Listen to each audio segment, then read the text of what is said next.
was a gun. The revolver. Almost lazily, he tilted it to point at Lotus's head.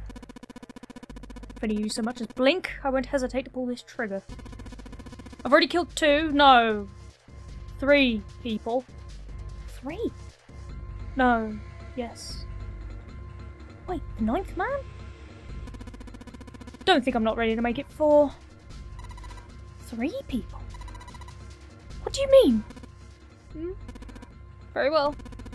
Let me take this opportunity to illuminate you. The person who killed the 9th man was me. Although I suppose, to be more accurate, I encouraged him to get himself killed. While we were examining the main staircase, he came to me and told me his name. I recognised it at once, so I gave him a little push. Just a little white lie. Seems the settings for the dead were altered. Now it only requires a single person to deactivate the detonator in the bracelet. Investigate what's beyond door 5 and we'll meet again later. Okay. Have a good one, guys. I'm going off ahead now. Well then.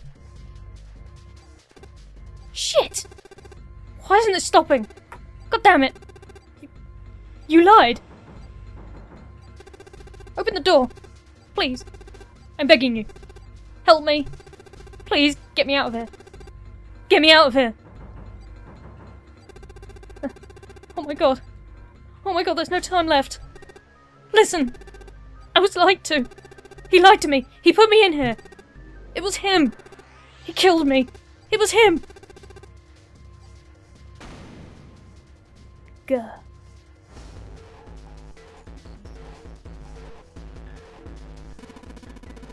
I had 4 reasons for killing him.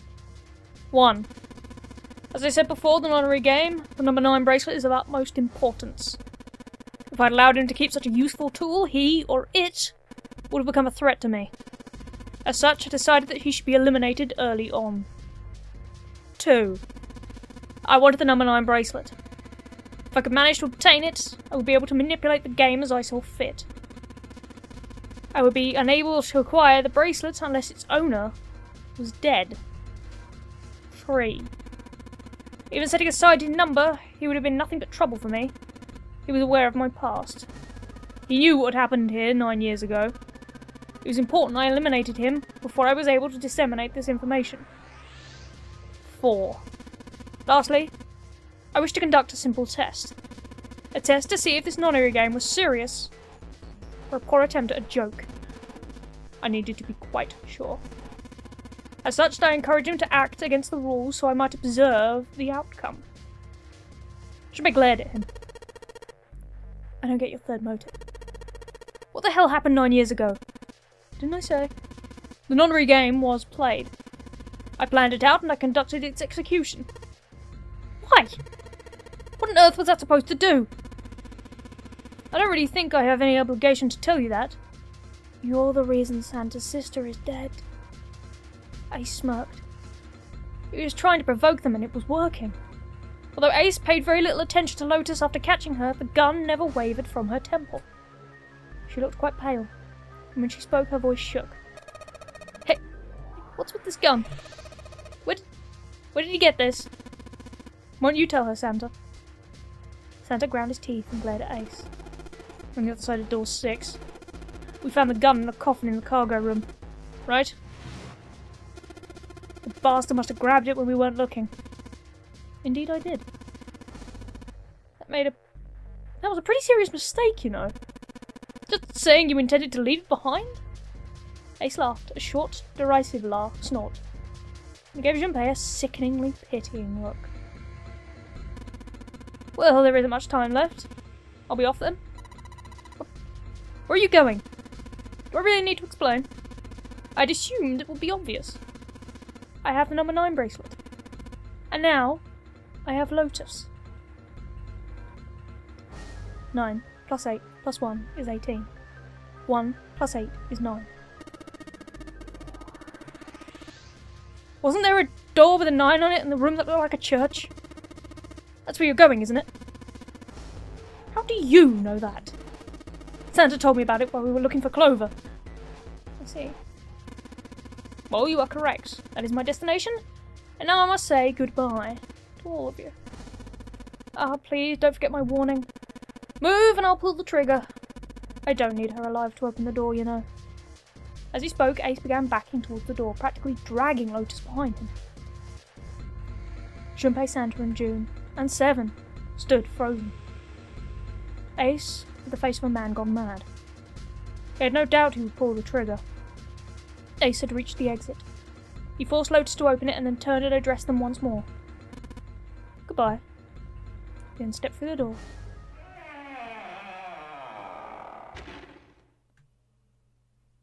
It fell shut. In the blink of an eye, they were gone. As soon as Ace and Lotus were gone, Junpei and the others leapt for the door in pursuit of Ace. But as Junpei landed his hand on the doorknob,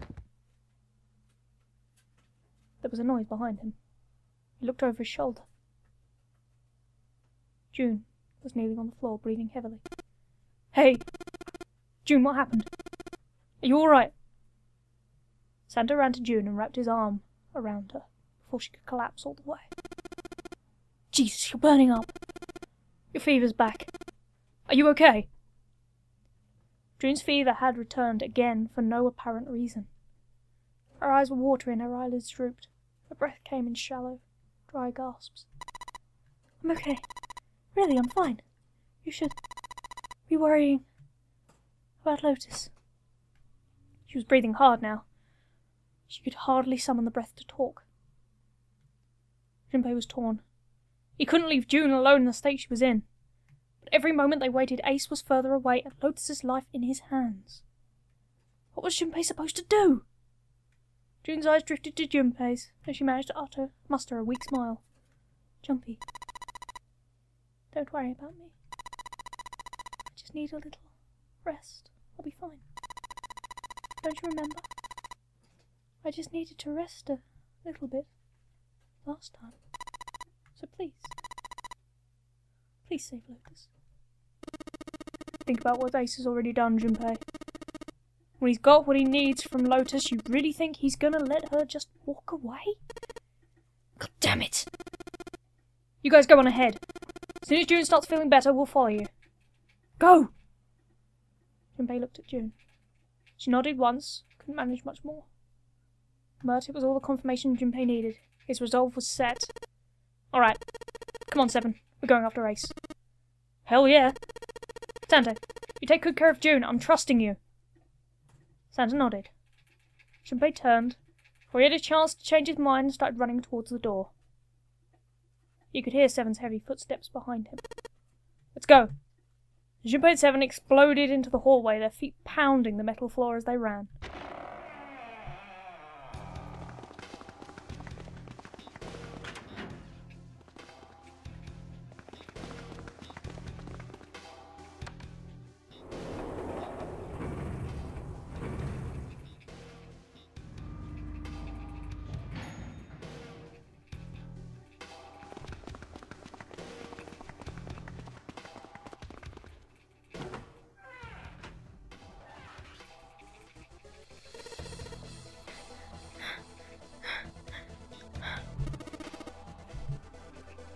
Junpei and Seven had finally arrived at the church, exhausted and out of breath. As their lungs struggled to catch their breath, their eyes frantically scanned the room. No sign of Ace or Lotus. You think they already went through? He reached up to wipe a palmful of sweat from his brow. Maybe. Even as he spoke, Junpei was already on his way to the larger of the number 9 doors. He looked at the red. Display panel read vacant. He spun around and headed towards the smaller door. This read would tell him if Ace and Lotus had moved to another room. Engaged. It's occupied. That means Ace and Lotus went through here. Yeah, it seems like it. Junpei and Seven stepped away from the door. They retreated to the centre of the room and began to talk. What do we do now? Yeah, what should we do? Well, the big door is still vacant, but 2 of us can't do anything with it. Yeah. First of all, our digital route is not 9. Just then, as they were pondering what to do next, there was a noise. A noise like someone hitting a thick wooden panel. Junpei looked up, surprised. 7 followed suit, his eyes jumping around the room, looking for the source of the sound. It wasn't long before they found the altar. Or more precisely, what was on it. The coffin. Yeah. Let's open it. How? By force! I don't think that's going to happen. Well, you never know till you try, right? The only necessity for success is the willingness to suffer 1,000 failures. Who said that? I forget. Anyway, we've got to try. Junpei and 7 leapt at the coffin. They grabbed a hold of what purchase they could find and pulled. Damn it! See, didn't I tell you? If you could just pull it open, why would it have something like that? 7 pointed at the keypad on the side of the coffin. Right, so unless I put in the right passcode, it's not going to open. The noise hadn't stopped. In fact, it continued. It had only gotten louder and more forceful. What are they supposed to do? Junpei wondered. Was there some sort of clue somewhere?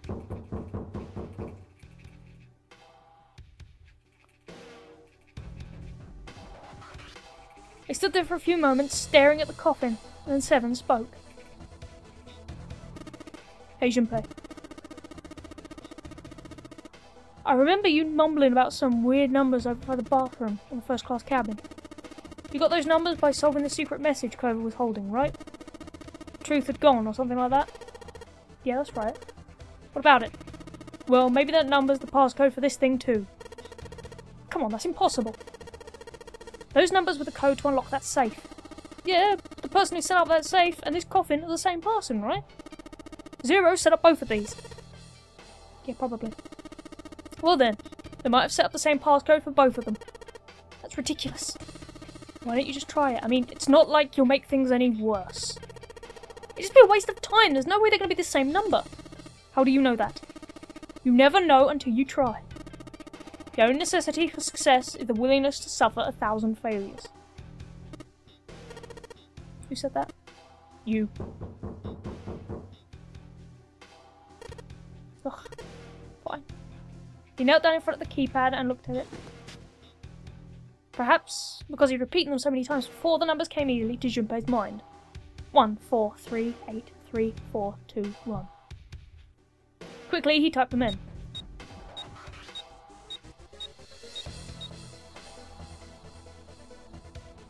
He checked that he'd entered the right numbers, took a deep breath, and pressed the E button. It only took a moment. What? You've gotta be shitting me. There was a click. And with a heavy clunk, the lid of the coffin slid off onto the floor. Someone sat up from inside. Snake? You? Why? The fuck is he wearing? Ah, those voices. Junpei and 7 unless I'm mistaken. Where are the others? Are they elsewhere? Of course, that was no reason Snake would have known anything about where anyone else would be. Junpei and 7 looked at one another. There was a great deal he needed to know, but...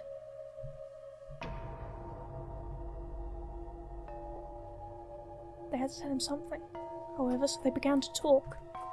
Snake explained to them how he had come to be locked in the coffin. Apparently he had been hit with some sort of knockout gas, and Junpei and 7 explained what had happened to the rest of them. There was one thing, however, that neither Junpei nor 7 could bring themselves to say. That Ace had killed Clover. They feared that if Snake knew, he might well go insane. They decided as much by looking the moment Snake had climbed in out of the coffin. Snake's story explained frustratingly little. Zero's true identity was a mystery, as were his intentions. That leaves only one person in my mind. Well, out of the clues I've got, there's only one other person who has a motive, and that's Santa. Why had Zero put Guy X in Snake's clothes? If Zero had left a note for them to say the nunnery game had been played 9 years before, was there some connection? Junpei put the question to Snake. His answer was less than illuminating. What are you talking about? I apologise, but I have no idea what you're saying. It seemed as though Snake was, perhaps, not being entirely honest, but that knowledge did Junpei and Seven little good. No matter how many times they asked, he insisted he knew nothing. It was becoming clear that Snake wouldn't give in. Every second they spent asking him was a second wasted. The time limit was fast approaching. Snake's release from the coffin had changed nothing. They still needed to follow Ace as quickly as possible. However, they stood in silence, the overpowering of the atmosphere of the chapel almost stifling. Junpei, Seven and Snake simply stood, at a loss for what they should do next. What do we do now? He glanced over at Snake's wrist. Sure enough, he could see the 2 on his bracelet on Snake's wrist. 3 of us can't make a digital root of 9. Yeah, we just get 5. We're stuck here then. Oh, hey, I just remembered something. Seven began patting his pockets as if he were checking, see if any of them held anything. What? Oh no! Oh, don't show him! Don't tell him! Fuck! He's got Clover's bracelet! I found something earlier. What did you find? This. He finally found the pocket he wanted, and his hand dove into it. Seven pulled out something round and metal. Bracelet. There was no mistaking the number glowing on from the front of the face like a cartoon eye. What the fuck? 0? 0? Zero's bracelet? What the hell? Are you saying that 7 has the number 0 bracelet?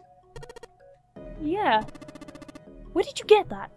Snake's question was innocent enough, but if he learned the truth, if he'd been able to see, he wouldn't have noticed 7 look away. Clover gave it to me. She did? Yeah. How did she come by it? Well, she found it, see? On the other side of door 1, A deck, in the captain's quarters. She asked me to hold on to it because it was too big and bulky for her to be lugging around. It was a lie, and Junpei knew it. I hadn't actually looked at it yet. Didn't want to disturb the crime scene, you know? Basic stuff. Well, I did borrow one thing. Alright, Junpei. Been nice knowing you. What? What? 7 plus 2 plus 0 is 9. Come on, man, I'm just kidding.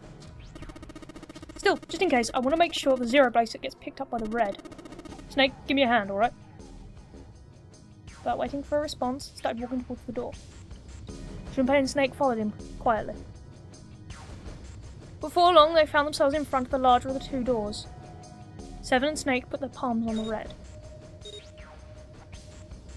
Once they'd done that, 7, the number 0 bracelet on the scanner panel as well. Third asterisk appeared on the screen. 7 plus 2 plus 0 is 9. Now they just need to pull the lever and the door would open.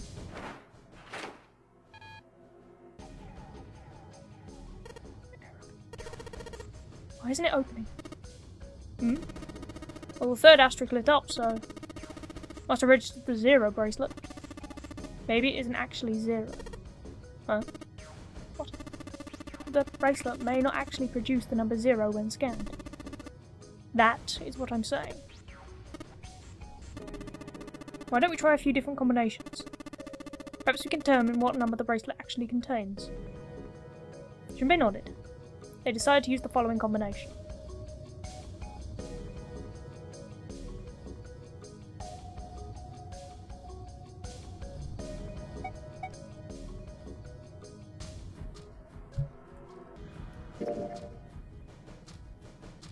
Snake plus Junpei plus 7 plus the mysterious bracelet. Well, add them all up, you've got 14. 1 plus 4 equals 5.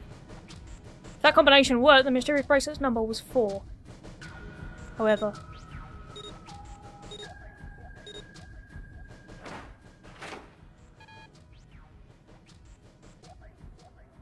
the door didn't open. The mysterious bracelet's number wasn't 4. Junpei continued. They decided to use the following combination. Alright, we've determined that all 3 of them will be 5, so try Snake and Junpei. Snake and Junpei and the mysterious bracelet. Snake and Junpei equals 7. If that combination works, the mysterious bracelet's number was 2. However,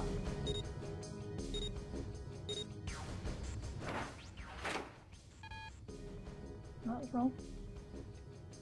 Door didn't open. The mysterious bracelet wasn't 2. Junpei continued. I decided to use the following combination. Junpei plus 7 plus the mysterious bracelet. Junpei plus 7 equals 12. 1 plus 2 equals 3. If that combination worked, the mysterious bracelet's number was 6. They scanned their bracelets.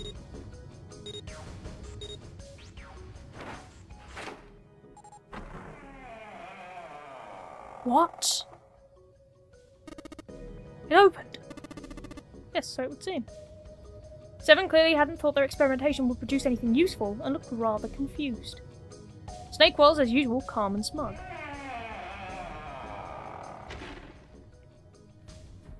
Door slid closed.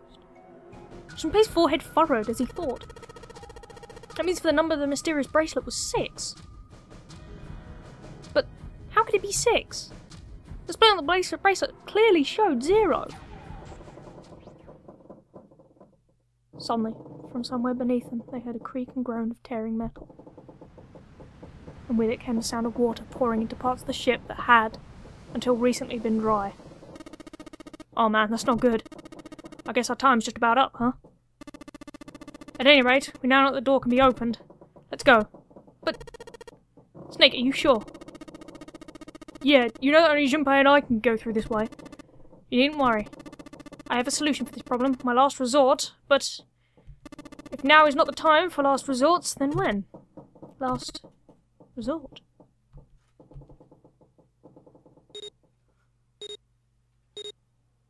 If it's on his left wrist, he could just take his arm off.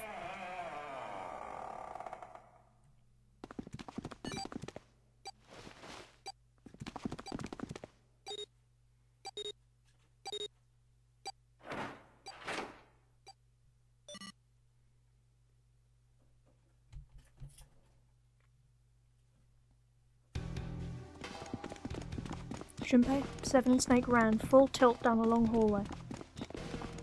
They were headed for the stern of the ship and had no time for distractions. As they ran, 7 spoke. Gotta admit, you really surprised me there, kid. I couldn't figure out how the hell you were going to get out of that one. How come you didn't do that right off the bat? As I told you, it was a last resort. Had I used it at the beginning of the game, I would have come under a great deal of suspicion. I imagine most people would have just taken it to mean that I was 0. Once they convinced themselves of that, I wasn't optimistic about my chances of making it out of here alive.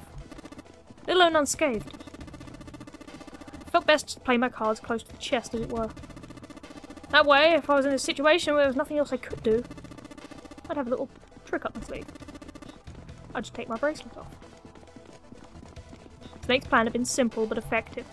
He'd simply removed his bracelet. How? To Junpei, it looked as though Snake had simply crushed the bones of his hand until they were too small to fit through the wristband. They were small enough to fit through the wristband. Of course, that would have been practically impossible, so... How had he done it? I got his left arm, then.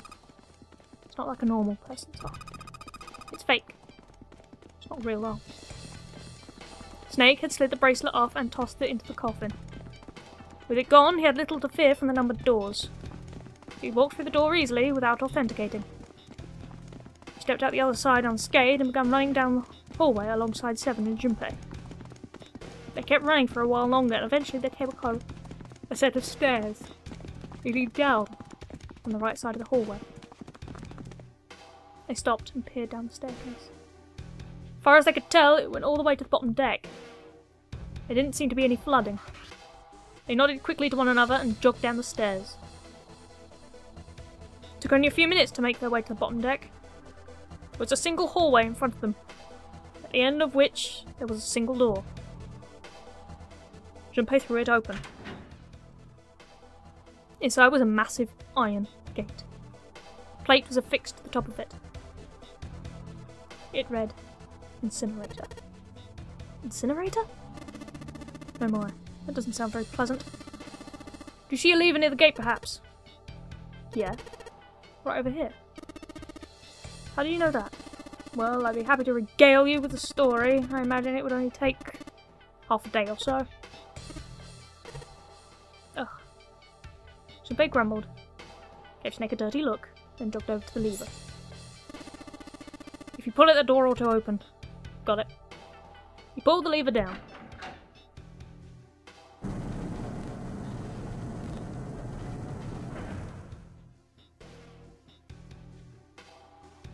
The rumble of an ancient motor, the door opened. There was no need to hold back and no time to hesitate. They pushed their way inside. Standing in front of them were Ace and Lotus. Ace still held the revolver in his hand.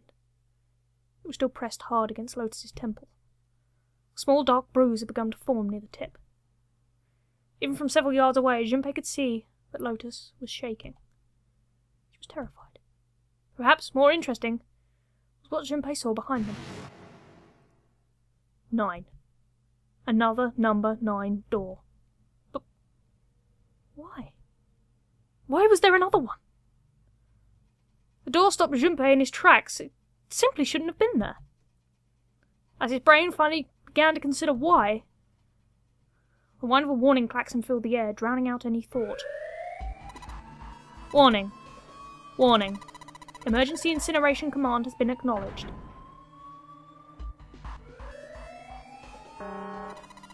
Automatic incineration will take place in 9 minutes. Please evacuate the incinerator immediately. Oh my, how exciting! You've run quite a show here, Zero. Terrifying smile twisted Ace's face. What's the matter? Too frightened to understand? Here, let me explain. It said the incineration system is about to activate. In 9 minutes, this room will be engulfed in flame. Huh? Who are you? You don't recognise me, I'm hurt. It's me. Snake. Snake? Ah yes, you are alive. I'm afraid your bizarre style had me confused. I'm quite glad to see that you're alive. Ace's voice didn't change. Snake ground his teeth. If you don't mind my asking, how did you get here? Snake, Junpei, 7. The 3 of you couldn't have opened a door with a 9. Did you use Clover's bracelet, perhaps? What? Add them all together plus 4 would have been the digital root of 9. Ah, well, your reaction suggests that you did not. Hold on. Why did you think we'd have Clover's bracelet? Junpei felt his chest tighten. Oh, they haven't told you. Told me what? Clearly not. Normally I would take some time and enjoy the moment, but I'm afraid my time is at a premium just now. I'll have to make this quick. Clover? Don't you do it, Ace. Keep your goddamn mouth shut. Clover? I said stop it. Don't listen to him, Snake. Junpei could feel his voice going hoarse, but Snake did not listen to him. What happened to Clover? Ace looked at him. The corner of his mouth curled into a hook of a cruel smile. Clover died. The colour left Snake's face. He shook his head weakly.